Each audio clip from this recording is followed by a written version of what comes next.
नमस्कार, मैं रितु झा आप सबका स्वागत करती हूँ आपके अपने YouTube चैनल रितु योग दर्शन में। तो दोस्तों, आज हम लोग एक ऐसे अभ्यास के बारे में जानेंगे जो हमें शारीरिक, मानसिक और आध्यात्मिक रूप से विकसित कर सकता है।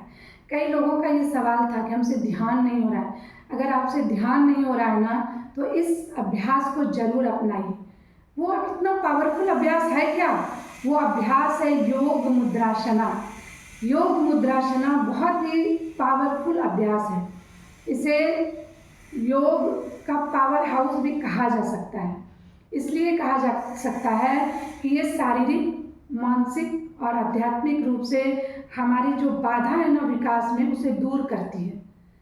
योग मुद्रासना सिर्फ एक अभ्यास से आप अपने जीवन शैली को बदल सकते हैं, पूरी तरह से विकसित कर सकते हैं। शारीरिक दृष्टिकोण से अगर मैं इसके लाभ बता दूं तो ये आपके पाचन को सही दुरुस्त करती है। आपको अगर कॉन्स्टिपेशन की दिक्कत है, लीवर में किसी भी तरह की, आप डायबिटिक हैं, आपको लीवर में परेशानी है, लीवर फैटी है, कोलेस्ट्रॉल बढ़ा हुआ है, उन सारी समस्याओं को से ये निजात दिला सकती है। आपके लंग्स में अगर दिक्कत है उससे भी मुक्ति मिलेगी। आपके कुल्ले मजबूत होंगे, आपके कमर मजबूत होंगे, आपके बैकबोन सही हो जाएंगे, आपके स्पाइन में अगर कोई प्रॉब्लम है तो वो भी सही होगी। आपको एंजाइटी है, डिप्रेशन है, सर दर्द रहता है, वो भी दूर करने में मदद करेगी। आध्यात्मिक रूप से देखा जाए तो ये मणिपुर चक्र यानी नाभि के पास जो चक्र जानते सभी हैं, लेकिन मैं शॉर्ट में बताती हूँ कि ये जागृत करती है। ये अभ्यास इतने पावरफुल है ना, जब मणिपुर चक्र आपके अंदर जागृत होती है, आपके अंदर आपके कई ऐसे तत्व हैं जो बैलेंस हो जाते हैं और वो आपको आध्यात्मिक रूप से अग्रसर होने में आपकी मदद करती है। अगर इस अभ्यास की मैं ऐसे बात कर लूँ तो ये आपके मानसिक के जो मुख्य केंद्र बिंदु है ना, उसे भी स्टिमुलेट करती है, उसे भी जागृत करती है और उससे जो ऊर्जा शक्ति निकलती है ना, वो हमारे शरीर में प्रवाहित होती है। और कहीं ना कहीं अगर हमसे ध्यान नहीं हो रहा है, अगर हमसे उधर मन नहीं लग रहा है ना, तो वहाँ पर भी हमें ये हेल्प करती है। तो कई जगह पर हम बहुत परेशान हो जाते हैं और सिर्फ ये एक अभ्यास उस परेशानी को हमारी दूर कर सकती है। इसीलिए ना इसे साइकिक यूनियन पोज भी कहा गया है। तो एक अभ्यास कई जगह पर इसे जरा मतलब हमारे शरीर को ना पुनर्जीवित करती है। ये हमारे मतलब बुढ़ापे को ये आने नहीं देता है। हमें मतलब यंग बनाए रखने में भी ये योग मुद्रासना हेल्प करती है। इसलिए ना इसे एंटी एजिंग पोज भी कहा गया है। तो हमें करना है खाली पेट सुबह 5 से 7 बार, एक बार इस आसन में 30 सेकंड कम से कम होल्ड करना है। आप करके देखें और फिर मुझे कमेंट करके बताइएगा कि इसके क्या क्या लाभ हैं। करना किसे नहीं है, अगर प्रेग्नेंट वुमेन हो उनको नहीं करना है, और जिनका बीपी बहुत ज़्यादा बढ़ा रहता हो उन्हें ये अवॉइड करना है। रिसेंटली किसी का अगर सर्जरी हुई हो किसी भी तरह की, तो उन्हें भी अवॉइड करना है। बाकी सभी कर सकते हैं, बच्चे, बूढ़े। हाँ, अगर आपने योग कभी नहीं किया है तो इसे सावधानी से करें। अगर आपके आसपास कोई योग केंद्र है तो कुछ दिनों तक वहाँ सीखें जरूर, फिर अभ्यास करें। फिलहाल अगर आप कहीं नहीं जाना चाहते हैं ना, तो इस अभ्यास को हम कैसे स्टार्ट कर सकते हैं, यहाँ सीख लें। तो कैसे सीखेंगे देखिए, सबसे पहले इस अभ्यास को करने के लिए ना इसे करेंगे बटरफ्लाई पोज। इसे आप करें 100 टाइम्स रोज। दूसरा अर्ध पद्मासन, इस तरह से बैठें और हिलाएं पैरों को, दूसरी तरफ से भी फिर, ठीक है। वैसे आप इस आसन को सुखासन में बैठकर, भद्रासन में बैठकर भी कर सकते हैं, लेकिन अगर आप प्रॉपर बेनिफिट चाहते हैं तो आप इसे पद्मासन में करें।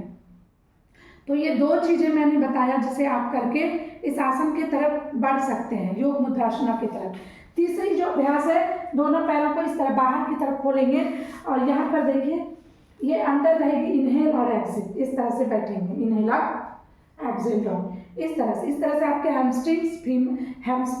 हैमस्ट्रिंग्स, फीमर, काफ, आपके नी ज्वाइंट्स, आपका हिप ज्वाइंट्स जो खुला है वो सारे एक्टिव हो जाएंगे।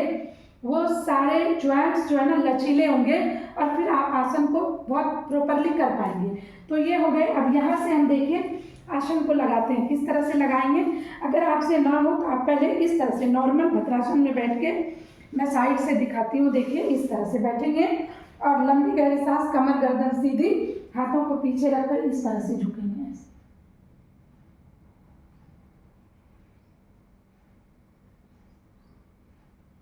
नॉर्मल सांस लेंगे नीचे और फिर सांस भरते हुए जब वापस आएंगे ना, गहरी सांस भर के आके छोड़ देंगे। आप स्टार्ट 10 सेकेंड से करेंगे और फिर धीरे धीरे 20 और फिर धीरे धीरे 30। 1 मिनट तक आप एक बार में रुक सकते हैं, लेकिन जितना हो पॉसिबल आराम से उतना ही करना है। तो स्टार्ट देंगे।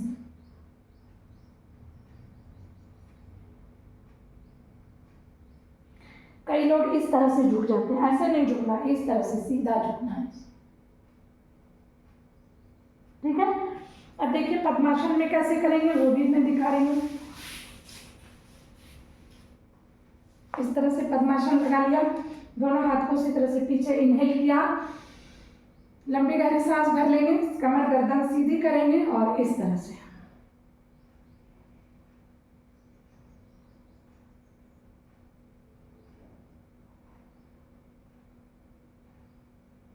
नॉर्मल सांस के साथ नीचे रुकिए, लंबी सांस भर के वापस आ जाइए। तो इस तरह से आपने देखा कि इस आसन को हम छोटे छोटे स्टेप के साथ कैसे इस योग मुद्रासना को हम कर सकते हैं। आपने फायदे जाना, आपने जाना किसे किसे नहीं करना चाहिए। तो इस आसन को करके हम हर तरफ से स्ट्रॉन्ग बन सकते हैं, शारीरिक, मानसिक और आध्यात्मिक रूप से। इस आसन, इस अभ्यास को करने से हमारा मणिपुर चक्र भी जागृत होता है।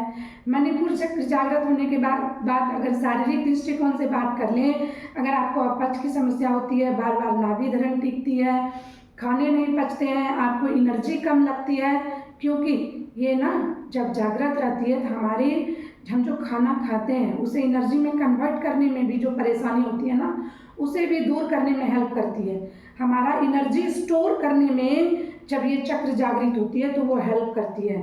तो शारीरिक दृष्टिकोण से ये लाभ है। मानसिक दृष्टिकोण से आपके अंदर एक अजीब सी एनर्जी, अजीब सी शक्ति, एक अजीब सी शांति प्रवाहित होती है। और आध्यात्मिक दृष्टिकोण से आपके शरीर के अंदर कई ऐसे तत्व हैं जो बैलेंस होता है और आपका अध्यात्म में मन लगता है। तो इस तरह से ये अभ्यास हमारे समग्र विकास के लिए बहुत ही फायदेमंद है। आप इस दुर्गा पूजा में इसे जरूर करें। इस दुर्गा पूजा से शुरू करें, आप देखेंगे कि आपको इसका बहुत ही चौंकाने वाला लाभ प्राप्त होगा। तो आज के वीडियो में इतना ही। एक रिक्वेस्ट मैं जरूर करूँगी, आप तो वीडियो को देखें ही, बहुत सारे लोगों को शेयर भी करें ताकि उनको भी इसका लाभ मिल सके। तो मिलते हैं फिर अगले वीडियो में और अच्छी जानकारी और अच्छे अभ्यासों के साथ। तब तक के लिए नमस्कार।